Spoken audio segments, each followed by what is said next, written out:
Welcome back. Tonight, I want to talk about vibe coders versus senior developers and everything in between. Recently, I've been reading a lot in the Facebook groups where you get these senior developers that are like, the vibe coders will never be able to read their own code. It will never work.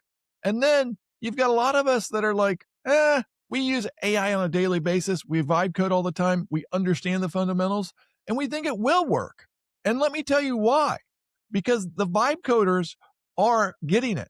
They're learning version control. They're learning snapshots. They're learning backups. So quite honestly, if you know version control and you can go back to your code where it was working perfect, I'm not that concerned about vibe coders work as long as they start to get the fundamentals down, right? And that's the key. Let's take a look at this little slide that I put together using Google Notebook LM. So I think right now you've got these kind of three different paths, right? You've got the vibe coder over here that's not learning version control, not learning backups, not learning snapshots. This is probably more of a dangerous person, right? You've got the traditionalist over here. They're not really adapting to AI. And I've had some friends call me lately and they're like, we've got some senior developers on the team. They're really not buying into vibe coding, right? It's some people just don't like change, right? And so you're kind of stuck over here. This kind of looks like Ron Swanson to me, by the way. He's got the sprint backlog in the background. He's got, all the old books. He's probably memorized every library and class there is to know. We've all worked with those guys.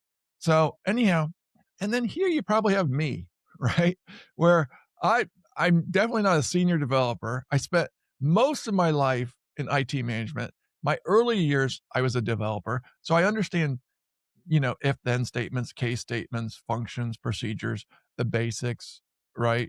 I can code. I was never a great programmer, mostly because I was too social. I couldn't sit there and just put my head down and work all day. I was like, I was always out and about talking to people. I was very social from that aspect. But what I could do was gather large amounts of information, digest it, make good, solid business decisions. So at that point, they're like, we ought to just make Stan a manager, right? So here I am. So, but now I think there's going to be a lot of people that fall into this category and can actually adapt to this. And I would call them like an agent super developer. I think it's a whole new classification of programmers, right? I don't think it falls into here where it's the senior developers. I think it's more adapting to the vibe code, right? Learning the Claude Opus 4.6, but also learning like the BAAS, which is like Firebase back into the service, and AWS has their own, Azure has their own. I'm not going to talk about like which brand's best, right? I just know they're going to adapt to a backend as a service, right? So they get their snapshots, their backups. They're going to know how to use GitHub. So you've got your version control of all the code, right? That's the code. You got version 1 is the first time you write it. Version 2 is the second time that you write it. You're checking this code out is what you're doing. So you go to GitHub and you're like, I'd like to check this code out. I want to use it. No one on my team can get the code, right? So then when you're done with the code, you check it back in. That's version 2, right? And so on and so forth. You can go all the way up to version, whatever. Let's say we're at version 20, right? And we find a bug and it was also in version 19 and version 18. Well, we can get all the way back to version 17 on the code. The code is different, the way that it functions in version control than the backups and the snapshots. That's more for the back end on the databases. That's where your physical fields are being stored and all of your data, the raw data. So you need to know both as a vibe coder, right? It's super imperative. There's much more. The easy part is just the coding. That is now the easy part. The hard part is now the UI design on the front end, right? The back end on the quality control, the version control, the snapshots, the backups, the SOPs, which stands for standard operating procedures, right? And then you've got to also follow that up with SLAs, which is service level agreements, right? We're going to maintain an uptime of 99.9%, right? Nobody's 100%. Even, look at the Cloudflare attacks. Look at all these other attacks we've had over the past year. Amazon, I think, was down. But it's critical that besides the vibe code, that people begin to understand how important the backend infrastructure is. And so I think it's probably more important to understand the GitHub version control, the snapshots, the backups than it is the vibe code. I think the vibe code is actually the easiest piece right now. So let's look at some of the other slides that I created for this presentation here. So, it's like here's the new landscape, right? We've got just the vibe coders over here, that are just winging it, don't really take time to figure out GitHub, don't take time to figure out how to do, backup snapshots. You've got the traditionalists over here. They just hate AI. They don't like change.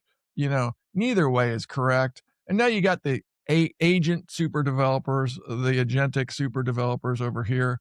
You've got people from all sorts of diverse backgrounds, business analysts, uh, graphic designers, marketing individuals, and just really a lot of displaced knowledge workers because that's coming, right? It's AI. So as we spoke about before, you've just got somebody out here just dangerous, right? Just no version control, code base collapse, just everything's out of control. Then you have your traditionalist over here, the Ron Swanson looking fellow with the sprint backlog, traditionalist, not adapting, does not like AI, just the old traditionalist, likes to memorize the entire class of every library known to mankind. So, you've got traditional backlog, which you're still going to have backlogs and you're still going to be able to use, you know, Kanban boards and everything else, but it's probably going to be much more electronic than it used to be. Um, so, and then you've got the new Agentic Senior Developer. And I think that's where most of us are going to fall into, especially if you're watching this channel. You're clearly, using vibe code. You're clearly probably towards senior level at this point. So I call this group, and I think it's going to be most of us, we're the Agentic Senior Developers, right?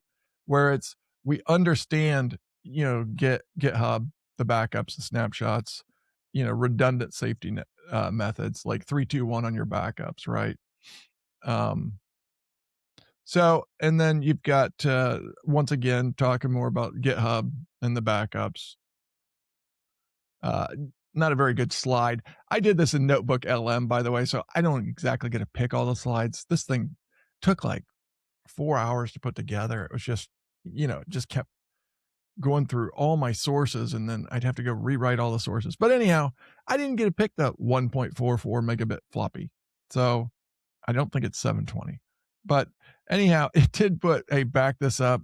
Probably wouldn't have chose that. But here's your tier disciplines right here, your GitHub, your backups, your SOPs, and your SLAs, right? And SOPs are your standard operating procedures, by the way. That's where you're like, here's how we do the backup step by step. Here's how we restore it.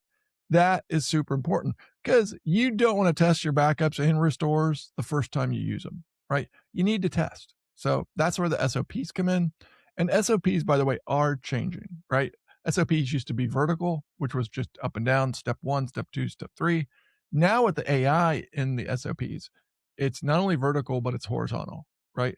And what I mean by that is you're going up and down, you're reading the document, but with the AI, you can like go to the chat prompt and say, hey, this is talking about this. We're using, like, let's say for backups, you're just using Glacier, right, at AWS, right? And it says it's mentioning Glacier. Is this the latest and greatest, right? So you're reading the SOP. It mentions Glacier for cold storage, and then it goes out, it researches it, and it's like, well, Azure has this product, or Google Cloud has this product, right? And so you got this horizontal movement on your SOPs that you never had before. So in the past, it was just vertical up and down. You'd have your PDFs, you just read the PDF and you're done. Well, now it's cool because, I did an SOP the other day on my video editing setup and my all the documentation. So all my settings, I got a Sony A7 IV camera. I've got a Rodecaster Pro mixer over here. And so you've got other things that I do inside the Riverside FM software. I set, all the audio settings to enhance the audio, bass boost, lower the volume down to 50%. Inside Riverside FM, all those settings are in the SOP, right? So you can go read through my SOP, and that's a vertical SOP at that point. And then you can go horizontal with it and say, you know, is the Sony A7 IV the latest camera? They'll be like, no, the Sony A7 V was just released at the end of 2025. And here's all the details. You can ask price, whatever you want. That's like the horizontal SOP. So things have really changed. SLAs again, service level agreements. You should always have SLAs, right? So everybody on the team understands, here's our uptime. This is what we're going to spend. And then if you go to management or your customer, and you're like, here's the service level agreement. And they're like, I thought you had 100% uptime. And you're like, nobody has 100% uptime, right? Unless you spend, huge bucks. Your best you can get is like 99.99. And that's be so expensive, right? You can have redundancy after redundancy and keep everything up forever, but it would cost you so much money. But anyhow, so it's good to understand SOPs and SLAs, right? And this is I call it the new like DNA of development, right? You're going to have a lot of people from a lot of different backgrounds coming over and becoming vibe coders. I think it's great. They're bringing a lot of different ideas. You're seeing a lot of people previously with graphic design experience, previously, project managers, marketing individuals, business analysts. And there's going to be a large amount of people that are just dispersed from different jobs in knowledge work, right? We just aren't going to have that many as we used to. So it's great. This is going to be an opportunity for a lot of people to come over and learn a new skill. So, and then the hottest programming language is going to be English with a touch of imagination. That's basically it. So this is what we're looking at here. Prompting is going to be huge, right? It's just changed. And then I think this is, pretty good. It's just the 3 paths at a glance, right? You got the pure AI with no controls in place, right? Just reckless.